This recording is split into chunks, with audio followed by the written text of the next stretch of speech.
네, 오밤중의 뉴스 함께하고 계신 지금 시각이 11시 55분을 지나고 있습니다. 자, 이어서 두 번째 주제로 넘어갑니다. 체포동의안 연속 부결, 돈봉투 수사 이제 끝났다. 자, 이제 끝났다라기보다 이게 물 건너갔다라고 하는 게 더 좋을 것 같네요. 예. 자, 물 건너갔다. 돈봉투 수사는 이제 물 건너갔다. 이게 제가 오늘 준비한 두 번째 주제입니다. 자, 오늘 이 돈봉투 사건과 관련해서 체포 동의안 두 건이 국회에서 부결이 됐습니다. 뭐 일단 처리가 됐다라고 볼 수 있을 것 같아요. 자, 오늘 윤관석, 이성만 의원에 대한 체포 동의안이 상정이 됐는데, 체포 동의안은 뭐 예측했던 대로 부결이 됐습니다. 둘 다 부결이 됐습니다. 자,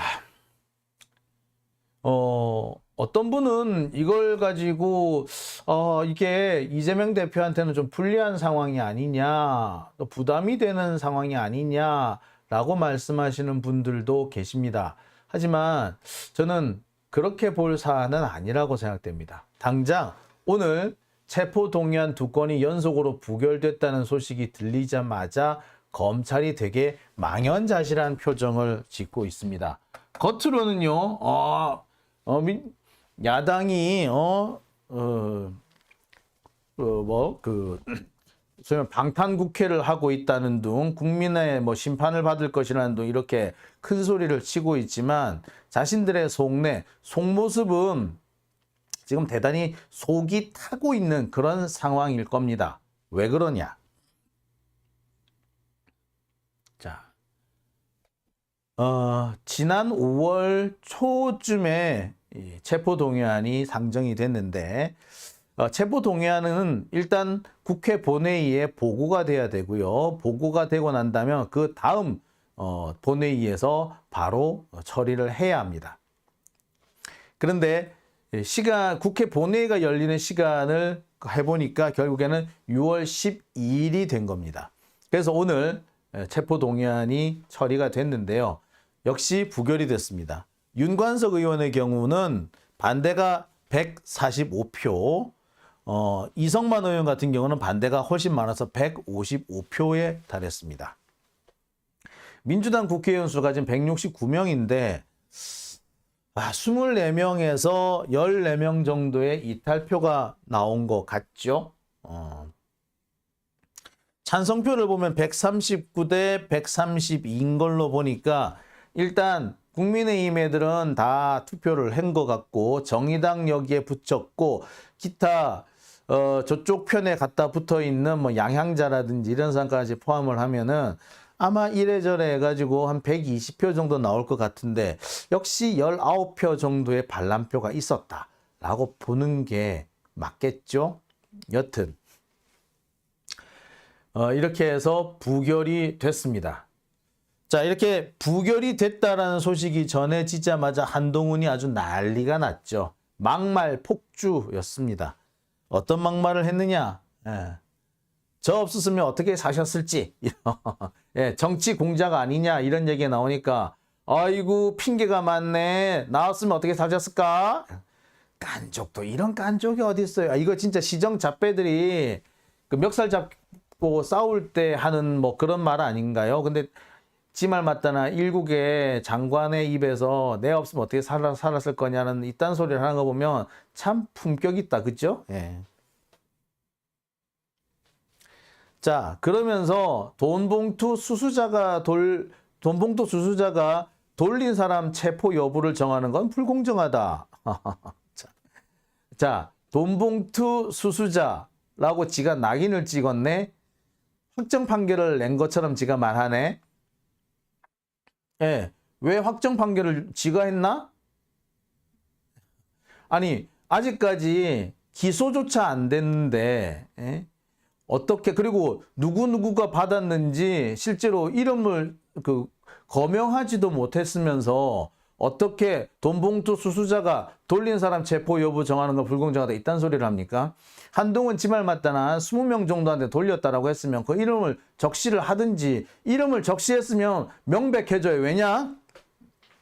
이해충돌이 돼버리거든요. 그러면 그 이해충돌, 그러니까 돈봉투를 받은 사람이라고 적시된 의원들은 이 사건에 투표를 못해요. 그럼 지가 이름을 특정을 하든가. 이름 특정도 못했잖아. 이름 특정도 못하고 20명 이런 식으로 막 이렇게 얘기를 했어. 무슨 개소리야. 아니 정말로 그렇게 자신 있으면 이름을 특정을 했었어야지. 그랬으면 그 국회의원들 오늘 이 표결에 참석하기 어려웠을 거예요. 제가 볼 땐 참석 못할 거야. 그 이해충돌 방지법에 따라 가지고 못하는 게 맞아요. 특정을 하지. 그렇게 그렇게 이제 수사가 잘 됐으면 왜 말도 못하고 20명쯤 된다고 그렇게 큰 소리만 쳐? 한동훈은요. 애시당초 부결이 될 걸 알고 있었고 부결 되기를 은근히 바랬는지도 모르겠어요. 어쨌거나 자기는 이 한동훈이라는 놈은 부결될 것을 감안하고 이런 말까지 준비했었을 가능성이 높은 거죠. 여튼 오늘 한동훈 막말이 폭주했습니다. 하지만 이 한동훈의 막말은요, 사실상 자신들의 계획이 비틀어진 것에 대한 화풀이 성격이 더 짙었어요. 검찰이 세워두고 있던 수사 계획의 중대한 부분이 틀어져 버린 거야. 잔뜩 열받을 수밖에 없었어. 여러분 제가 전에도 말씀드렸습니다만 돈봉투 사건은요, 이것도 증거가 없어요. 돈봉투를 돌렸으면 증거가 명백할 거 아니야. 근데 증거가 없어.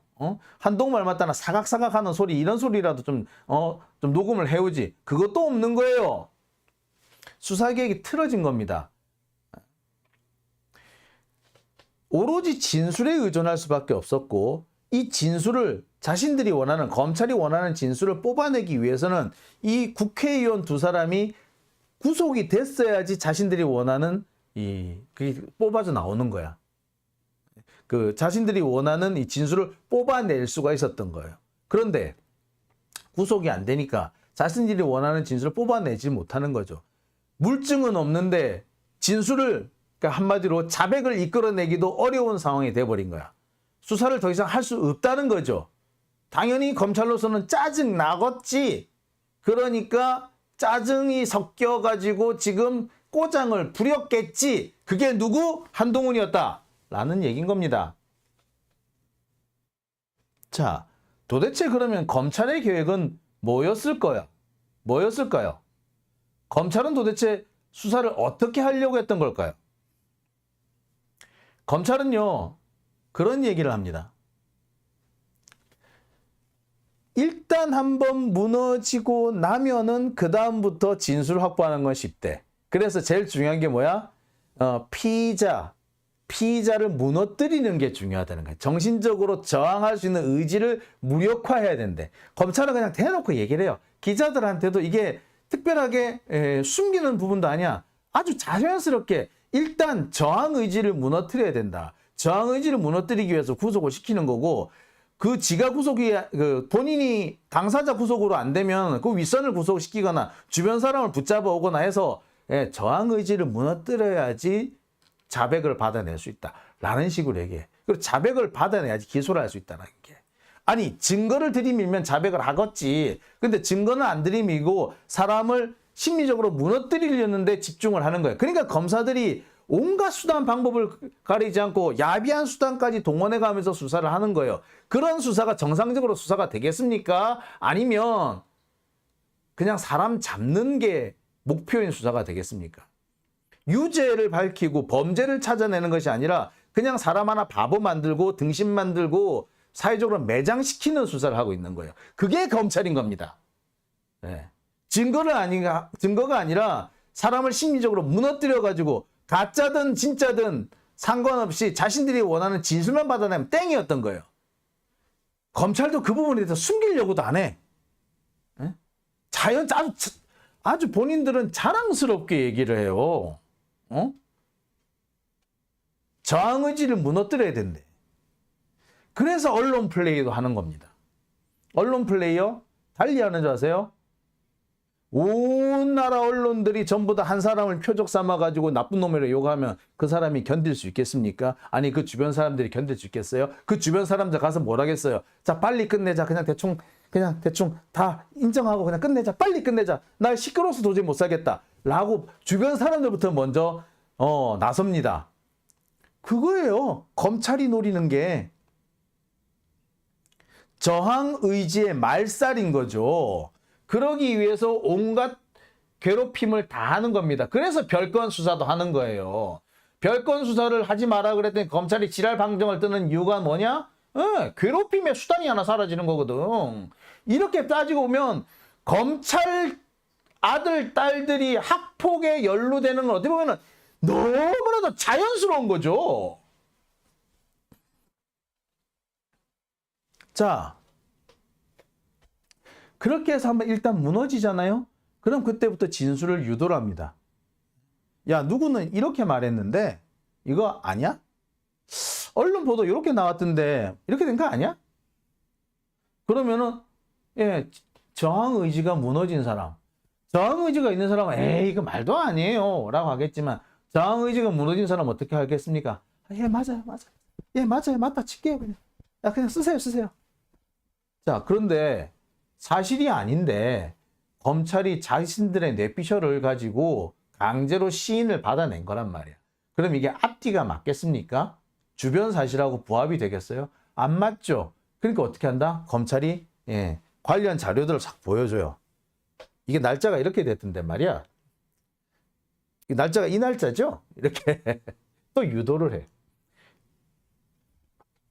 지난주에 유동규에 대한 신문이 들어갈 예정이었는데 그러니까 유동규가 이재명 대표한테 뭐 보고를 했다라고 했는데 그 보고 시점과 관련해 가지고 변호인이 추궁을 할 예정이었어요. 근데 변호인 추궁이 들어가기 전에 검찰이 갑자기 관련 자료를 증거라면서 제출하면서 증거의 내용을 상세하게 얘기합니다. 이 증거의 내용을 보면 몇 시 몇 분에 보고 문건이 작성이 되었고 뭐 이렇게 결국 뭐야? 이 보고 문건을 가지고 네가 보고를 했으니 유동규 너 여기에 맞춰서 진술해 요건 거죠. 마찬가지. 그런 짓도 많이 해요. 그래서 심지어 막 이렇게 자료 막 보여주면서 이게 몇 시인데? 하면서 진술 막 바꾸라 그래요 막. 아유 진짜. 저기 검찰 수사 받았던 사람들 얘기를 들어보면요. 어떨 땐 피가 거꾸로 돋는 경우가 많아요. 제가 검찰 수사 받았던 어떤 사람하고 이렇게 대화를 하다가 옛날에 제가 이제 학교 다닐 때 데모하다가 붙잡혀 가가지고 경찰한테 하여튼 사흘 밤낮을 잠을 못 자고 조사를 받았는데 나중에 몽롱해 죽겠더라고. 나중에 그래서 그래 당신들 말 다 맞소. 그러니까 그냥 그렇게 쓰세요. 막 이렇게 했다고.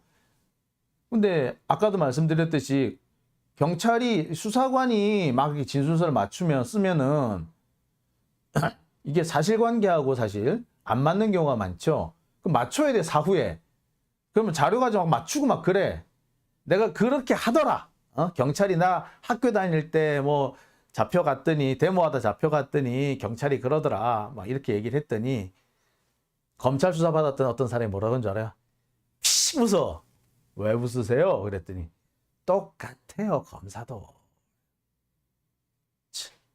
여튼 자, 이번 같은 경우도 마찬가지입니다. 일단 첫 단추는 뭐였다? 윗선의 구속이었던 거예요. 이정근이라든지 강래구 이들을 구속을 시켜가지고 일단 이 사람들을 무너뜨리는 데는 성공했어. 근데 이 사람이 알고 있는 게 별로 없는 거야. 알 수 있는 게 별로 없다고. 그리고 어느 순간부터 강래구도 그렇고 이정근도 그렇고 검찰 수사에 다시 협조를 하지 않는 겁니다. 무너진 줄 알았더니 다시 정신을 수습한 거지. 그러니까 검찰 입장에서는 그 윗선을 잡아와가지고 족쳐야 되는 거였던 거예요. 그래야지 윗선을 잡아와서 족치면은 그 다음부터는 또 쉽다고 생각한 거예요.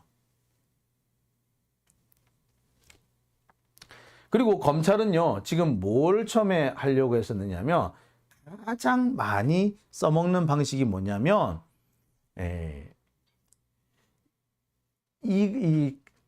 그 자중 질환을 유도를 하는 겁니다.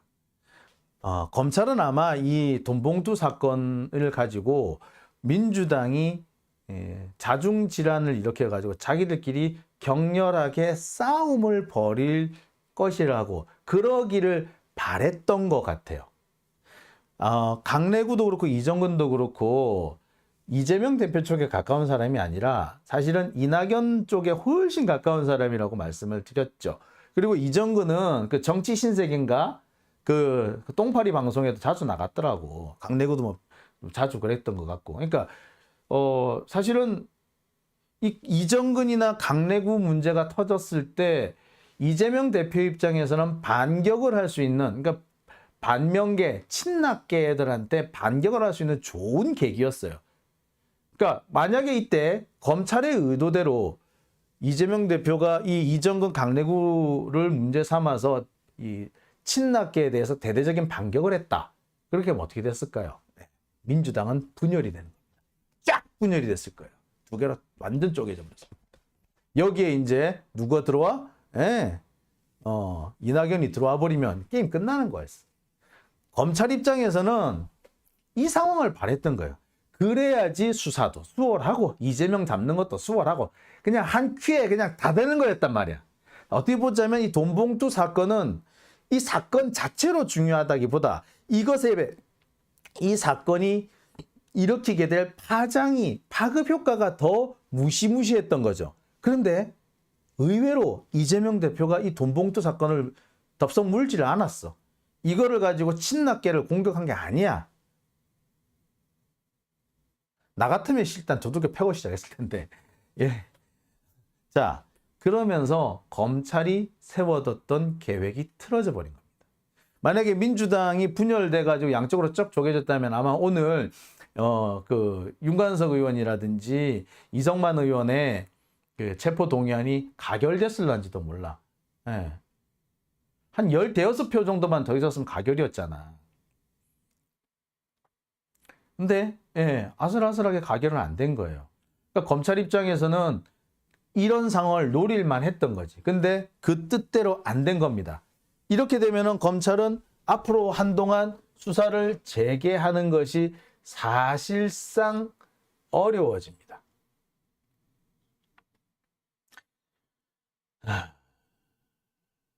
그러니까 이제 검찰 입장에서는 망연자실 할 수밖에 없는 거죠. 자, 제가 또 드리고 싶은 말씀이 그게 있습니다. 검찰이 늘 하는 말 중에 그런 말이 있어요. 윗선을 조지면 아래쪽은 알아서 무너진다요. 그러니까 이정근을 죽이려고 마음먹었으면 이정근 윗선, 즉 국회의원들을 조져버리면은 구속시켜버리면 이정근하고 강내구는 알아서 무너진다라고 했던 겁니다. 그런데 이게 실패를 한 거지 이제. 제일 중요한 부분이 사실 이 부분이 아닌가 하는 생각이 들어요. 검찰이 노린 것은 강내구라든지 이정근이 무너지는 거였어. 근데 강내구와 이정근이 무너지려면 뭐부터 해야 된다? 윗선을 조졌어야 되는 거야. 그 윗선이 누구? 국회의원들인 거야. 국회의원들이 잡혀 들어오면은 강내구하고 이정근은 저항 의지를 내려놓을 수밖에 없는 상황이었던 거야. 근데 이번에 구속 체포 동의안이 부결이 돼 버렸어. 이렇게 되면 강내구, 이정근은 앞으로도 한동안 계속 저항을 해 갈 것이고 지금 현재 뭐 기소가 이미 진행이 돼 버렸기 때문에 법정에서 이 상황이 앞으로 진행될 거라고 생각해 보면 사실상 이제는 수사를 못 한다고 보는 게 맞죠. 자, 문제는 이 상황에서 누가 나온다? 송영길이죠. 사실 돈봉투 사건의 최대 피해자는 송영길 전 대표죠.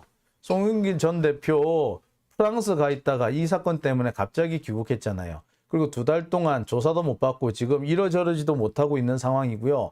특히 자기 주변 사람들 엄청나게 괴롭힘을 당하고 있는 거예요. 자, 그런데 이 돈봉투 수사 이제 사실상 물 건너 가게 되면은 남은 거는 뭐 예, 우리 송영길 대표의 반격이 기대될 수밖에 없는 겁니다. 자, 앞으로 검찰이 송영길 대표를 소환하는 것은 사실상 어렵습니다. 억지로 소환을 하는 소환 쇼를 할 수는 있어요. 기소까지 할 수 있을지도 모르겠습니다. 하지만 그럼에도 불구하고 그렇지만 이게 유죄로 이어지기는 어려워요. 사실상 제가 볼 때 기소 못하는 게 정상이에요. 기소 못해요. 제대로라면 기소 못합니다. 소환하기도 어려우니까. 그런데 이 상황에서 송영길이 가만히 있지 않겠죠. 송영길 대표는 이제부터 대대적인 반격에 들어갈 겁니다. 볼만할 거예요. 검찰이 이 송영길 대표의 반격을 어떻게 막아낼지 올해 지금 그 대목이 저는 흥미진진합니다. 검찰이 수사하는 방법 참 좀 찌질해요. 솔직히 말하자면 이게 무슨 옛날 일제시대 때 고등계 순사들이나 하던 그런 짓을 검찰이 지금 하고 있다고 해도 과언은 아닙니다. 윗선을 조지면 아래는 알아서 무너진다. 이게 자신들이 근거업조처럼 생각을 하고 있더라고. 일단 저항의지를 무너뜨려야지 자백을 받아낼 수 있는데 윗선을 조지면 아래선은 자동으로 무너진다. 또 윗선을 조진다? 윗선이 되는 사람을 잡아 가두기만 가두면 아래 사람들은 포기하고 그냥 넘어간다는 거예요. 검찰이 이런 것을 하기 위해서 그동안 참 이런 식으로 수사를 하기 때문에 언론 플레이도 사실 하고 있는 거예요. 참 전근대적인 수사 방법인 거죠. 근데 검찰은 이게 전근대적이라는 생각도 안 하는 것 같아. 어쩔 수 없다. 이거 당연히 이렇게, 아니 이거 말고 어떻게 해? 아유 증거수사, 말이 좋지 증거수사가 쉽나? 이렇게 얘기를 합니다. 근데 저는 참 검찰 얘기를 들으면서 참 답답한 게 검찰이 경찰을 때려잡을 때는 증거수사 제대로 안 한다, 과학수사 안 한다는 식으로 때려잡아요. 하지만 막상 검찰이 자신들이 수사하는 거, 소위 말하는 특수수사, 그에 대해서는 자기들이 이렇게 과학적으로 수사하지 않더라고. 그게 근데 검찰은 또 변명을 대지. 왜? 특수수사는 특별하다, 좀 다를 수밖에 없다. 그래서 특수수사다. 요딴 소리도 합디다. 한마디로 궤변이죠. 진술에 의존하는 수사, 자백을 강요하는 수사, 자백을 얻어내기 위해서 피의자를 괴롭히는 수사, 심지어 피의자 주변, 가족, 지인들까지 괴롭히는 수사, 이거를 당연하게 생각하는 것이 지금 검찰의 수준인 겁니다. 참 가만히 생각해보면 심각하죠. 정말 심각한 문제가 아닌가 싶습니다. 자, 오밤중의 뉴스 제가 준비한 두 번째 주제는 여기까지입니다. 사문난정님, 그게 고문이죠, 그거. 맞습니다. 이구님, 특별수사인데 수사를 특별히 더 못하는데 법원이 허락하고 있다라는 의견도 주셨어요. 머리에 꼽힌 거니님, 룬 정부는 왜 이렇게 과학을 좋아하냐? 코로나도 과학으로 한다더니만. 맞아요. 근데 하나도 과학적이지 않아요. 입에 붙어 있는 단어일 뿐 본인이 과학적이지 않은데, 생각이 과학적이지 않은데 무슨 과학이야, 과학은. 아니, 이 사람들은 제가 이제 검찰청을 출입을 오래 하고 또 이렇게 법원도 그렇고 행정부 고위 관료들도 만나보고 이러면서 제가 많이 느꼈던 게 뭐냐면, 이 사람들이 입에 항상 붙는 말이 있어요. 공정이라든지 국민의 요구라든지 인권이라든지 이렇게 정치적 중립 이런 얘기 입에 항상 붙어 있는 말들이 있어요. 근데 이건 어디까지나 입에 붙어 있는 수식어일 뿐이지 본인들의 행동에 이 단초가 된다거나 본인의 그 행동을 그 좌우하는 준거가 되지는 않더라고요. 그냥 입에 붙은 말이에요. 과학, 그것도 입에 붙은 말에 불과한 겁니다. 자, 오밤중의 뉴스. 자, 오늘 제가 준비한 두 번째 주제는 여기까지입니다. 이어서 세 번째 주제로 넘어갑니다. 국유화, 폐간, 어떤 대통령도 할 수 없는 일인데 감히 제가 어떻게 그런 말을 한다는 것입니까? 이치에 닿지 않는 말을 가지고 사람을 이렇게 몰약해서는 안 됩니다.